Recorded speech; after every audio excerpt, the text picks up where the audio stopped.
Nscaler 454 here. Welcome back to the channel. In today's video, we are going to paint the mountain.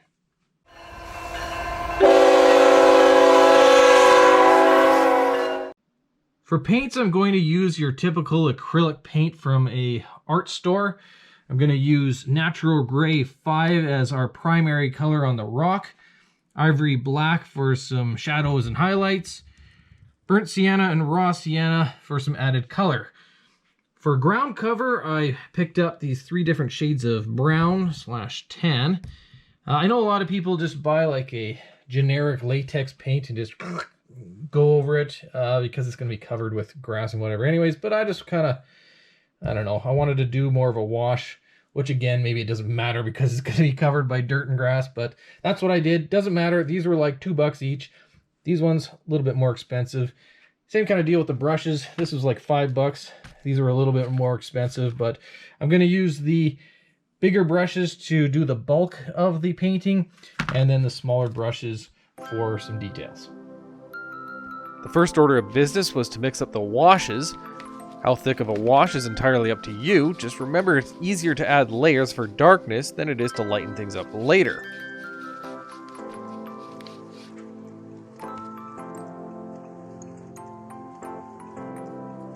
I started off with a very watered down wash, perhaps too much, but it just meant additional layers.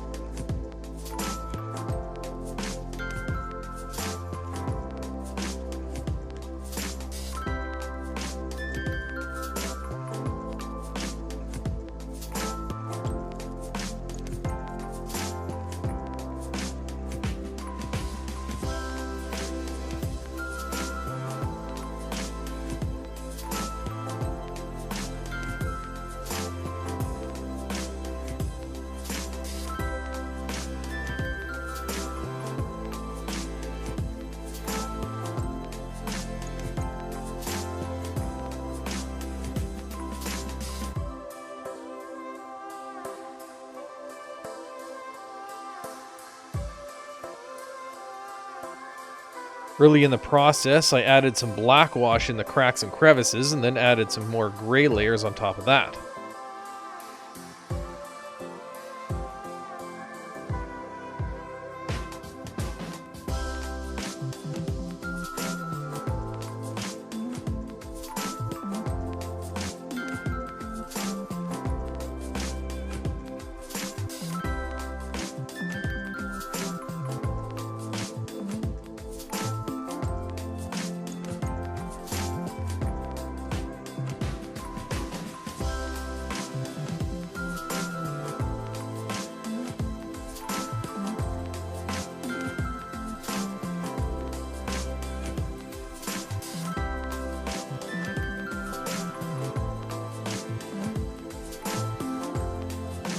Then I started to add color. Rather than a thin wash, I used a higher concentration of paint on the flatter surfaces of the rock, and then went over it with a water brush or a thin gray wash. Be careful not to add too much color paint, as very small amounts bring out a lot of color.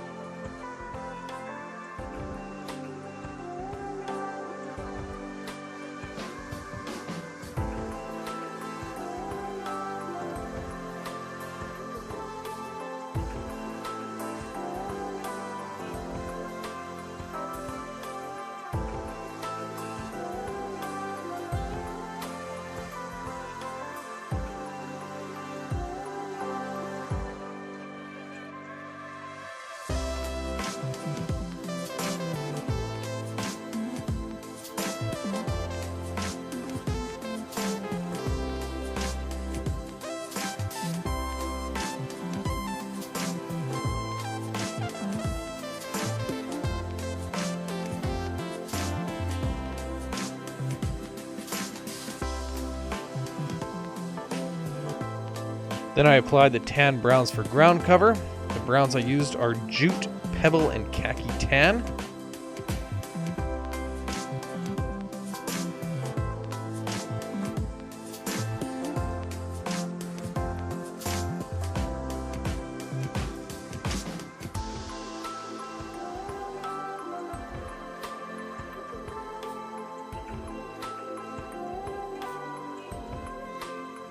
I had an old bottle of gloss lacquer that I applied to simulate moisture on the rocks. I didn't know how it was going to turn out, but I figured I'd give it a shot.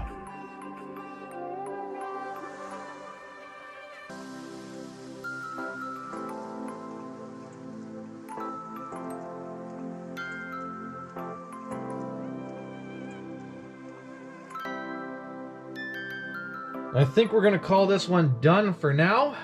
I think it turned out pretty good, but what do you guys think? Does it look realistic? Make sure you leave a comment to let me know, as in model railroading, that is always the goal. Make it look as real as possible. The gloss lacquer finish that I added in some of these areas, just to get it to look like there's a bit of moisture in the rock, it doesn't dry all that glossy, which I guess is a good thing, though I did add a fair amount of paint thinner in it, which I'm sure dulls it down. I'm actually considering putting it into an airbrush and giving it a full spray over the rocks just to give it a little bit more of a sheen, because I think that would look pretty good, but that's risky. So once you do it, there's no turning back. Again, let me know in the comments what you think. Fortunately, this entire process is pretty easy, and I think pretty much anybody can do it, as the benefit of a wash is you just, put it on and it's going to coat the rocks and get into all the cracks as gravity takes hold of it. And you just have to figure out how dark you want it, if you want any color. As you can see, this section over here is quite a bit lighter than this section, which was done on purpose. And yeah, it's one of those things that is pretty foolproof, which is great, because I mean, you don't need to be an artist to make it look pretty good, as you can see.